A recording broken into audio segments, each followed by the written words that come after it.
ஒரு பதற்றம் நிறைந்த பகுதி ஜம்மு காஷ்மீர். இப்போ சமீபத்தில் சரியாயிடுச்சு அப்படின்னு சொல்லிட்டு சுற்றுலா பயணிகள்லாம் போக ஆரம்பித்தாங்க. ஆனாலும் அந்த பகுதியை பொறுத்த வரைக்கும் இராணுவம், மாநில போலீஸ் இவங்க எப்படி சார் அதிகாரத்தை பிரிச்சுப்பாங்க, அல்லது எந்த லிமிட்டில் அவங்க எப்படி எதுக்குள்ளே வரணுங்கிறது புரிதல் அவங்களுக்குள்ள எப்படி இருக்கும்? ஒரு மாநில இதுக்குள்ள இராணுவம் போகிறது அப்படின்னா அந்த மாநில அரசு உத்தரவு இல்லாமல் போக முடியாது, அவங்களோட உதவியோ உத்தரவோ இல்லாமல் போக முடியாது. ஆனால் இப்போ இது பார்டராக இருக்கிறதுனால காவல்துறைக்கு சில பவர்ஸ் இருக்கும். இப்போ அது காஷ்மீர் இன்னும் கம்ப்ளீட்டாக மாநிலமாக இது பண்ணலை, அவங்களுக்கு இது அந்தஸ்து கொடுக்கல.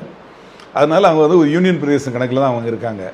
அப்படி இருக்கிறப்போ மிலிட்ரிக்கு யாருனாலும் பிடிக்கலாம், போய் விசாரிக்கலாம் அப்படிங்கிற அளவுக்கு பவர்ஸ் உண்டு, மிலிட்ரிக்கு அந்த ஒரு அதிகாரம் உண்டு.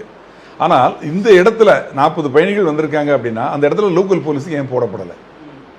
லோக்கல் போலீஸ்லேயும் ஆம்பளை போலீஸ் இருக்காங்கல்ல. இத்தனைக்கும் அது டூரிஸ்ட் பிளேஸாக தான் இருந்திருக்கு. டூரிஸ்ட் பிளேஸ் நம்பர் 1, அதான் சுவிட்சர்லாந்து சொல்றாங்க, மினி சுவிட்சர்லாந்து சொல்லுவாங்க. அதை கொஞ்சம் பாதுகாப்பு கூட இல்லை. ஒரு நாளைக்கு இதே விழின்னு எம்ஜிஆர் படம் ஒன்று வந்தது, அதில் 2 பாட்டு வரும், ஆனந்தம் இன்று ஆரம்பம் அப்படின்னு இன்னொரு பாட்டு ஒன்று. 2 பாட்டுமே அந்த ஏரியாவில் தான் எடுத்ததா சொல்லுவாங்க அந்த காலத்தில், 1972-73.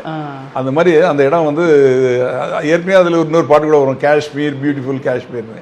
அந்த மாதிரி ஒரு பியூட்டிஃபுல்லான பிளேஸு. அந்த பைன் மர காடுகள், அந்த பள்ளத்தாக்கு எல்லாம் ரம்மியமாக இருக்கும். அதை ரசிக்க போனவங்களை 28 பேரை இது மாதிரி காலி பண்ணிட்டாங்க.